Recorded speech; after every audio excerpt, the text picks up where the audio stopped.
Hello everyone, কেমন আছো? Today we discuss a very important topic, Delimitation Commission. Recently আমাদের যে হোম মিনিস্টার আছেন তিনি একটি র্যালি থেকে সাউথের যে পিপল আছে তাদেরকে অ্যাসুরেন্স করেছেন যে ডেলিমিটেশন প্রসেস এই প্রসেসটা যদি কমপ্লিট করার পর তোমাদের যে সিটটা আছে সাউথের যে সিটটা রয়েছে প্রেজেন্টলি সাউথের একটা স্টেটের নাম বলে তামিলনাড়ুর প্রেজেন্ট সিট হচ্ছে 39 লোকসভাতে সেই সিটটা কিন্তু কমবে না। मोदी सरकार ने लोकसभा में स्पष्ट किया है कि डिलिमिटेशन के बाद प्रोरेटा के हिसाब से दक्षिण के एक भी राज्य का एक भी सीट कम नहीं हो। এটা কিন্তু মাল্টিপল টাইমস আমাদের হোম মিনিস্টার অ্যাসুরেন্স করছেন বারবার, কিন্তু তামিলনাড়ুর যে বর্তমান যে সিএম এম.কে. স্ট্যালিন উনি ওনার যে ব্যক্তিগত কনসার্ন বা উনি সাউথে তামিলনাড়ুর যে টোটাল পিপলকে রিপ্রেজেন্ট করছেন উনি তাদের পক্ষ থেকে উনি বলতে চাইছেন যে এটা একটা রং প্রসেস যেটা উনি করতে চাইছেন না, ওনার স্টেটে যেন এটা না হয় আর থ্রু আউট দ্য ইন্ডিয়াতেও যেন এই প্রসেসটা না ফলো করা হয়। এবার এই কনসার্নটার পিছনে কারণ কি আমি যেটা ভিডিওর মাধ্যমে বোঝাতে চাইছি যে প্রত্যেকটা সাধারণ মানুষ বুঝুক এটা ন্যাশনাল লেভেলের টপিক।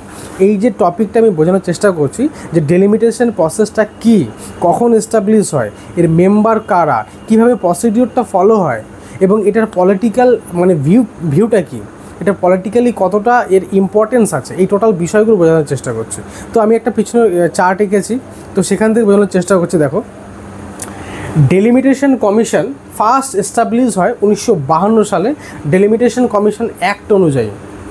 তো ডেলিমিটেশন কমিশন অ্যাক্ট অনুযায়ী ডেলিমিটেশন কমিশন এস্টাবলিশ হয় 1952 সালে আফটার ইন্ডিপেন্ডেন্স, ভারত যখন স্বাধীন হয়েছিল। স্বাধীন হওয়ার পর 1951 সালে ফার্স্ট পপুলেশন সেন্সাস হয়, পপুলেশন কাউন্টিং হয়। সেই পপুলেশন কাউন্টিংয়ের পর 1952 সালে ডেলিমিটেশন কমিশন এস্টাবলিশ হয়। যতবার পপুলেশন কাউন্টিং হবে সেই কাউন্টিং অনুযায়ী একটা রেশিও বেস করে এমপি বা এমএলএ এদের যে একটা নির্দিষ্ট পিপল থেকে তো এরা রিপ্রেজেন্ট হয়। এখন বর্তমানে 10 লাখ পিপল পিছু একজন এমপি রিপ্রেজেন্ট করে, 10 লাখ পিপল একজন এমপিকে নির্বাচিত করে। তো আমি সেটাই বোঝাতে চেষ্টা করছি। তো এই যে 10 লাখটা কিন্তু প্রথমেই আসেনি, আর আগে আরও কম ছিল, সেটা বাড়তে বাড়তে এসে এখন কিন্তু 10 লাখে এসে দাঁড়িয়েছে। একটা কনস্টিটিউয়েন্সি যেখান থেকে এমপি সিলেক্ট হচ্ছে সেই এমপি কিন্তু 10 লাখ পিপল থেকে সিলেক্ট হচ্ছে। ভালো করে জিনিসটা বোঝার চেষ্টা করব। তো 10 লাখ পিপল থেকে একটা এমপি সিলেক্ট হচ্ছে। এইবার এই প্রসেসটা 1951 সালে ফার্স্ট হয়েছিল, তারপরে 1952 সালে ডেলিমিটেশন কমিশনটা এস্টাবলিশ হয়। এই ডেলিমিটেশন কমিশনটা হচ্ছে ইন্ডিপেন্ডেন্ট বডি যারা কিনা ডিসাইড করে যে কত লক্ষ লোক বেসিসে কত লক্ষ লোকের হয়ে একজন এমপি প্রতিনিধিত্ব করবে। তো এটা কিন্তু তারা ডিসাইড করেন। এইবার এখানে যেটা মেন প্রশ্ন, তো এই প্রসেসটা ডেলিমিটেশন কমিশন এই প্রসেসটা 3 বার হয়েছিল। আরেকটু ভালো করে বোঝানোর চেষ্টা করি। ডেলিমিটেশন এই যে ডেলিমিটেশন কমিশনটা তো 1951 সালের পরে 1952 সালে ফার্স্ট হয়। এই 1951 সালে পপুলেশন কাউন্টিং হয়, তারপর 1952 সালে হয়।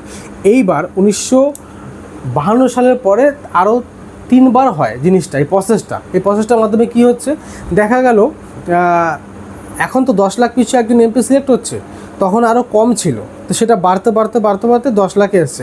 এই যে প্রসেসটা কে গঠন করেছে, এটা তো র্যান্ডামলি যে কোনো এমপি বলতে পারে না যে আমাকে 10 লাখ পিছু সিলেক্ট করে দাও বা আমি 20 লাখ লোক পিছু আমি প্রতিনিধিত্ব করবো, এরকম তো বলতে পারে না। তো সেটা কিন্তু ডেলিমিটেশন কমিশন ওরা নির্ধারণ করে। এইবার 1952 সালের পর 1962 হয়, তারপর হয় 1972।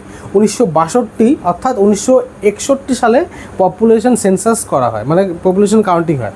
তারপরে 1971 করা হয়, তারপরে 1971টা যে বছর করা হয় তার পরের বছর ডেলিমিটেশন কমিশন এস্টাবলিশ হয়। এস্টাবলিশ কমিটিটা গঠন করে এই প্রসেসটা কন্টিনিউ করে, বাউন্ডারিটা রিড্রন করে, কতটা এরিয়া জুড়ে এই এমপি তার ভোটটা পাবে সেটা হচ্ছে বাউন্ডারি। তো সেটা নির্ধারণ করে কিন্তু ডেলিমিটেশন কমিশন। শুধু কতগুলো লোক এই প্রতিনিধিত্ব করবে সেটা না, বাউন্ডারিটাও নির্ধারণ করে, কতটা এরিয়ার লোক এই পার্টিকুলার এমপিকে সিলেক্ট করবে, এটা কিন্তু ওই ডেলিমিটেশন কমিশন নির্ধারণ করে। এইবার 1972 সালের পর তখন 543খানা ছিল লোকসভা সিট, তখন 1972 সালের পর 42তম সংশোধনের মাধ্যমে, খুব ইম্পর্টেন্ট জিনিস, 42তম সংশোধনের মাধ্যমে, মানে সংবিধানের 42তম সংশোধনের মাধ্যমে 1976 সালে যখন এমার্জেন্সি চলছিল ইন্দিরা গান্ধীর আমলে, সেই সময় ফ্রিজ করে দেওয়া হয় যে আর কোনো ডেলিমিটেশন কমিশন গঠন করা যাবে না, বা এই এক্সারসাইজ মানে বাউন্ডারি রিড্রন বা কত লাখ লোক পিছু একজন এমপি সিলেক্ট হবে সেইটা কিন্তু আর করা যাবে না 2002 সাল অবধি। 2000 মানে 1 সালটা অ্যাকচুয়ালি, কিন্তু 2 সাল অবধি করা হয়েছে। তার কারণ হচ্ছে 2001 সালে পপুলেশন সেন্সাস কাউন্টিং করা হয়, তাই জন্য সেটা 2002 সাল বললাম। তো 2002 সাল অবধিটাকে ফ্রিজ করে দেওয়া হয়েছিল ইন্দিরা গান্ধীর আমলে। তারপর বাজপেয়ী গভর্নমেন্ট এসেছিলেন, বাজপেয়ী গভর্নমেন্ট আসার পর সেই 2002 সালে তখন ডেলিমিটেশন কমিশনটা কাউন্টিং হয় আবার, তারপরে সেটাকে ফ্রিজ করে দেওয়া হয় 2026 সাল অবধি। তো 2026 সালের আগে কিন্তু ডেলিমিটেশন কমিশনটা আর গঠনও করা যাবে না, আর ডেলিমিটেশন এক্সারসাইজটাও করা যাবে না, এটা কিন্তু ফ্রিজ করা ছিল। এইবার এখন 2025 চলছে, 2026 সাল অর্থাৎ সামনেই আসবে, তো সেই জন্য এটা কিন্তু সাউথের স্টেটদের একটা ফিয়ার। কারণ এবার আসল যে ভিডিওটার মেন টপিকটা আসছে, 2026 সালে ডেলিমিটেশন প্রসেসটা হয়তো এক্সারসাইজ হতে পারে। এইবার যেটা মেন ফ্যাক্টর, আমি একটা চার্ট থেকে বোঝাই। ইউপি এদের এই যে সিএস মানে কারেন্ট সিট, এখানে যে 85খানা সিট আছে ইউপিতে, ইউপির 85খানা সিট আছে বর্তমানে লোকসভায়। ইউপিতে যদি 15 লাখ, এখন কিন্তু 10 লাখ পিছু হয়, এখন কিন্তু মানে মোরালেস 10 লাখ লোক পিছু একজন এমপি সিলেক্ট হয়। সেখানে কিন্তু দেখা যাচ্ছে ইউপিতে 85 জন, অর্থাৎ 85টা সিট আছে লোকসভায়, মানে লোকসভায় ইউপি থেকে 85টা এমপি সিলেক্ট হয়। এইবার যদি 15 লাখ লোক ধরে ডেলিমিটেশন কমিশনের এক্সারসাইজটা কন্টিনিউ করা হয়, তাহলে ইউপির বর্তমান সিট দাঁড়িয়ে যাবে লোকসভায় 168টা, অনেক বেশি। এইবার ইউপিতে যদি আবার 20 লাখ লোক ধরে গোটা ভারতবর্ষে ডেলিমিটেশন কমিশনটা কন্টিনিউ করা হয়, তাহলে ইউপিতে কিন্তু দাঁড়িয়ে যাবে লোক সংখ্যা হচ্ছে সিট সংখ্যা 126টা, অনেক বাড়বে। এইবার বিহারটা যদি দিকে তাকায়, তাহলে বিহারে হচ্ছে 54খানা বর্তমান কারেন্ট সিট সিএস, 10 লাখ লোক পিছু ধরে কাউন্টিং করার পরে বেরিয়েছে কত, 54টা। এইবার সিট, এটা হচ্ছে এস মানে হচ্ছে সিট, কখন 15 লাখ লোক পিছু, তখন বিহারে দাঁড়াচ্ছে কত, 114টা। তারপরে এই বিহারেরই 20 লাখ লোক ধরে যদি করা হয়, তখন সিট দাঁড়াবে কত, 85টা। ছিল 54টা, বাড়লো 85টা, 85টা হলো। তার মানে কি, যাই করা হোক না কেন, 15 লাখ ধরে করুক, 20 লাখ ধরে করুক, বিহার আর ইউপি, এই যে নর্থের স্টেটগুলো, নর্থের যে স্টেটগুলো রয়েছে মানে ভারতের নর্থের দিকে, তাদের কিন্তু সিটটা লোকসভায় প্রতিনিধিত্বটা বাড়বে। এইবার মেন ফিয়ার যেটা দাঁড়াচ্ছে, এগুলো হচ্ছে মোটামুটি বিজেপি শাসিত মানে স্টেট। এবার বিজেপির ডমিনেন্সটা কিন্তু আরও বেড়ে যাবে যে কোনো বিল পাস, এইটা মারাত্মক ফ্যাক্ট। যে কোনো বিল পাসের ক্ষেত্রে বলো, তারপরে তোমার কোনো একটা বিষয়ে দেখা গেলো বিরোধীরা প্রস্তাব আনলো, সেটাকে ভেটো দিয়ে দেওয়া হলো, সেই ধরনের ব্যাপার, বা কোনো একটা প্রস্তাব বিরোধীরা মানছে না, নিজেরাই প্রচণ্ড পাওয়ারফুল যে বিলটা পাস করে দিতে পারলো, 2/3 ভোটের বেশি। তো এটা কিন্তু একটা ব্যাপার। এইবার যেটা সাউথের স্টেট যারা তামিলনাড়ু, কেরালা, এদেরটা যদি একবার লক্ষ্য করা যায়, বর্তমান সিট হচ্ছে 39, কিন্তু সিট সংখ্যা 15 লাখ ধরে যদি ডেলিমিটেশনের এক্সারসাইজটা কন্টিনিউ করা হয়, তখন কিন্তু দাঁড়িয়ে যাবে 52। আবার এই তামিলনাড়ুরই 20 লাখ ধরে করলে দেখা যাবে 39 থেকে 39ই রয়ে গেল, মানে সিট কিন্তু বাড়লো না। তার কারণ হচ্ছে এটা একটা ইন্ডিয়ান এক্সপ্রেসের জার্নালে পাবলিশড হয়েছে, সেই ডেটাটা এখানটা দেওয়া হয়েছে, পুরোপুরি অথেন্টিক ডেটা, ঠিক আছে। তো আপনারা যে কেউ গুগল সার্চ করে বা পেপার যদি কেউ পড়ে থাকো, খুব ভালোভাবেই দেখতে পারবে জিনিসটা। তো এবার এখানটা যেটা ফ্যাক্টর, কেরালায় যদি দেখা যায়, কেরালায় হচ্ছে 20খানা কারেন্ট সিট, 10 লাখ যদি ধরে ডেলিমিটেশন এক্সারসাইজটা কাউন্টিং হয়ে থাকে তবে।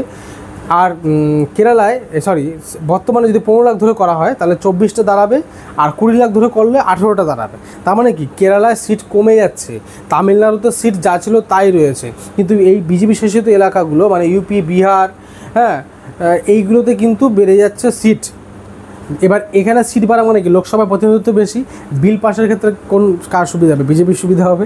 কিন্তু বাকি স্টেটগুলো যারা হচ্ছে সাউথের স্টেট, যেমন হচ্ছে ডিএমকে বা ওই ধরনের যে পার্টিগুলো আছে, যেটা হচ্ছে কি রিজিওনাল পার্টি বলা যেতে পারে, তাদের কিন্তু প্রতিনিধিত্ব কমছে লোকসভায়, যা ছিল তাই রয়ে গেল, মানে অ্যাকচুয়ালি কিন্তু মানে ডাউন হয়ে গেল।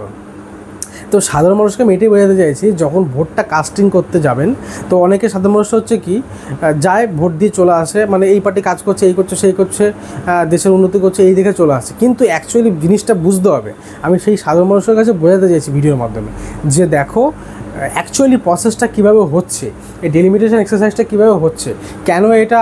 এবার সাউথের যে তোমার সিএম MK স্ট্যালিন উনি বলছে যে একটা ডেলিমিটেশন এক্সারসাইজের শোর্ট মানে তরোয়াল তাদের মাথার উপর সবসময় হ্যাঙ্গিং করে রয়েছে, যে কোনো মুহূর্তে এক্সারসাইজটা করলে তাদের যে রিপ্রেজেন্টেশন ইন দ্য লোকসভা বা পার্লামেন্টে সেটা কিন্তু কমে যেতে পারে।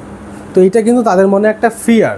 এবার এই ফিয়ারটাকে কমানোর জন্য যে সিট কমে যেতে পারে, বিশেষ করে আমি সার্কেল করে দিচ্ছি, এই যে তামিলনাড়ু আর কেরালা এই যে সিটটা কমে যেতে পারে, এই ফিয়ারটাকে রিড্রেস করার জন্য আমাদের অনারেবল হোম মিনিস্টার তিনি বারবার অ্যাসুরেন্স করছেন যে একটা সিটও কিন্তু সাউথের কমবে না। কিন্তু অ্যাকচুয়ালি বাস্তবে জিনিসটা বোঝানোর চেষ্টা করছি, দেখো সিট না কমুক, সিট তো বাড়ছে না সেভাবে, কিন্তু ইউপিতে বাড়বে, বিহারে বাড়বে, তাহলে অটোমেটিক্যালি ওর তো ডাউন হচ্ছেই, তাই না? এইবার যেটা বলা হচ্ছে যে ইউনাইটেড নেশন থেকে বলা হচ্ছে যে মোটামুটি 60 সাল নাগাদ, 2060 সাল নাগাদ ইউএনএ রিপোর্ট, মানে আমার বক্তব্য মানে ইউএনএ রিপোর্ট, তারা বলছে যে ভারতের জনসংখ্যা দাঁড়িয়ে যেতে পারে 170 কোটি, তারপর থেকে পপুলেশন আস্তে আস্তে কমবে।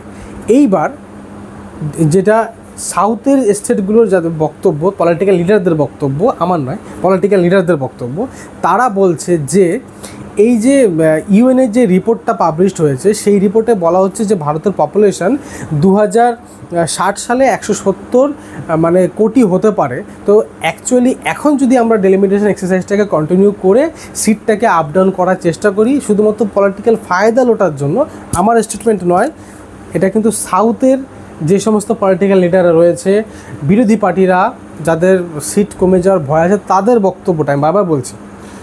তো তাদের বক্তব্য যে এখন যদি ডেলিমিটেশন কমিশন এই এক্সারসাইজটা করে তাহলে সিটটা তো যারা বিজেপি শাসিত এরিয়া যেমন হচ্ছে নর্দার্ন স্টেট তাদের তো বাড়বে, তাহলে অটোমেটিক্যালি তাদের রিডিউস হয়ে গেল, মানে পার্লামেন্টের রিপ্রেজেন্টেশনটা কমে গেল, তাহলে যে কোনো বিল পাস থেকে শুরু করে সমস্ত কিছুতেই তো রুলিং পার্টির ফায়দা হয়ে গেল, বিজেপির ফায়দা হয়ে গেল, তাই না?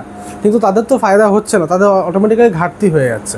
তো এই জিনিসটা তারা বোঝাতে চাইছে, এবং তারা বোঝাতে চাইছে যে যেহেতু পপুলেশন আরও বাড়বে তাহলে সেই এক্সারসাইজটা 2060 সালের তখন গিয়ে করতে হবে, যখন পপুলেশন পিক লেভেলে যাবে, কিন্তু তার আগে করা যাবে না। তার আগে করতে গেলে তখন কিন্তু তাদেরই ক্ষতি হবে, সেটা তারা বোঝানোর চেষ্টা করছে। এবার আমাদের হোম মিনিস্টার যেটা উনি বোঝাতে চাইছেন যে সিট কিন্তু তোমাদের কমবে না, মানে তার জিনিসটা অ্যাকচুয়ালি কমবে না, কিন্তু ওভারঅল কিন্তু বাকিদের কিন্তু অটোমেটিক্যালি বাড়বে, যাতেই করুক। 10 লাখে যদি এটা থাকে 15 লাখে করলেও বাড়বে, 20 লাখে করলেও বাড়বে, 30 লাখে করলেও কম বেশি বাড়বে। 30 লাখে করলে এটা তো মাইনাস হয়ে যাবে, আরও চলে যাবে নিচে, আরও ডাউন হবে, তার মানে এদের খুঁজে পাওয়া যাবে না পার্লামেন্টে। তো ওয়েস্ট বেঙ্গল সেটা হচ্ছে, ওয়েস্ট বেঙ্গলের কিন্তু খুব একটা ইনক্রিজ হবে বলে আমার মনে নেই, আমার জানা নেই। তো যতটা আমি জানি ওয়েস্ট বেঙ্গলও খুব একটা ইনক্রিজ হবে বলে মনে হয় না। তো এই বিষয়গুলো সাধারণ মানুষের জানা উচিত। তো এইটা হচ্ছে ভিডিওর ফ্যাক্ট। আরেকটা যেটা জিনিস, বাজপেয়ীর আমলে যখন 2002 সালে অর্থাৎ 2001 সালে পপুলেশন সেন্সাস কাউন্টিং করা হয়েছিল, 2002 সালে ডেলিমিটেশন কমিশন এক্সারসাইজ হয়, তখন কিন্তু বাজপেয়ী গভর্নমেন্ট আমলে ফ্রিজ করে দেওয়া হয়েছিল 2026 সাল অবধি। সেই সময় কিন্তু পপুলেশন কন্ট্রোলের জন্য বিভিন্ন স্টেটকে কিন্তু অনুপ্রেরণা যোগানো হয়েছিল। তখন এই সাউথের যে কেরালা, যেটা সবথেকে লিটারেসি বেশি বলা হয় ভারতে, সেই কেরালা, তামিলনাড়ু, এরা কিন্তু ওর উপরে কাজ করেছিল। কীভাবে কাজ করেছিল? মহিলাদের শিক্ষা বাড়ানো হয়েছিল, তাদের কাজের ব্যবস্থা করে দেওয়া হয়েছিল অনেকটাই। তো এই বিভিন্ন কারণে, তারপরে আরও বিভিন্ন এডুকেশনটা বাড়ানো হয়েছিল বিভিন্ন কারণে। এডুকেশনটাই তো actually main weapon population control করা। ওয়েস্টার্নে এত কম কেন? তাদের কিন্তু এডুকেটেড পিপল মোস্টলি ওখানটা, ভারতও কম এসছে, ভারত অনেক বড় হয়েছে এডুকেশনটা, এখনও সমস্ত জায়গায় কিন্তু টোটালি এডুকেটেড নয়। তো কেরালা কিন্তু মোস্টলি এডুকেটেড, মানে যেখানে 100% লিটারেসি বলা যেতে পারে। তো যেই কারণে কিন্তু সেখানে কিন্তু তোমার দেখা যাচ্ছে সিট সংখ্যা কিন্তু অনেকটাই কমে যাবে যদি 20 লাখে করা হয়, অর্থাৎ সেখানে পপুলেশন রিডিউস হয়েছে, পপুলেশনটা কিন্তু রিডিউস হয়েছে। বাকি স্টেটে কিন্তু পপুলেশনটা রিডিউস সেই লেভেলে হয়নি, মানে তারা পপুলেশন রিডিউস করার জন্য কাজ করলো, কিন্তু শেষ পর্যন্ত তাদের ঘাড়ে কিন্তু ডেলিমিটেশনের যে খাড়া, যেটা MK স্ট্যালিন অর্থাৎ অনারেবল সিএম বলছেন তাদের উপর চাপলো, সেটাই বলতে চাইছে। এদিকে চন্দ্রবাবু নাইডু তিনি সবাইকে বলছে বেশি করে মানে ছেলে মেয়ে নাও, রিসেন্টলি উনি বলেছেন, আপনারা ইউটিউব সার্চ করলে গুগল সার্চ করলে পেয়ে যাবেন। তো সেইটাকে ব্যঙ্গ করে এমকে স্ট্যালিন বলেছে তুমি বলো না 16খানা করে বেবি নিতে বলো। তো এইটা একটা ব্যঙ্গ করে বলা হয়েছে, এটা জোকস, কিন্তু এটা অ্যাকচুয়ালি বোঝাতে চাইছে যে এটা is is not a solution. বারবার এরকম ডেলিমিটেশন এক্সারসাইজ করলে এই সাউথের স্টেটগুলো কিন্তু হ্যাম্পার হবে। কিন্তু এবার যেটা রুলস, পপুলেশন সেন্সাস হলে মানে কাউন্টিং করা হলে তারপরে ডেলিমিটেশন এক্সারসাইজটা করতেই হয়, মানে বাউন্ডারিটা রিড্রন করতেই হবে। এবার কোনটা উচিত অনুচিত সেটা আমি বলতে যাব না, সেটা আমি জনার্দনের উপর ছেড়ে দিলাম। আপনারা আপনাদের মূল্যবান বক্তব্য কমেন্ট সেকশনে আপনারা রাখতে পারেন। Thank you.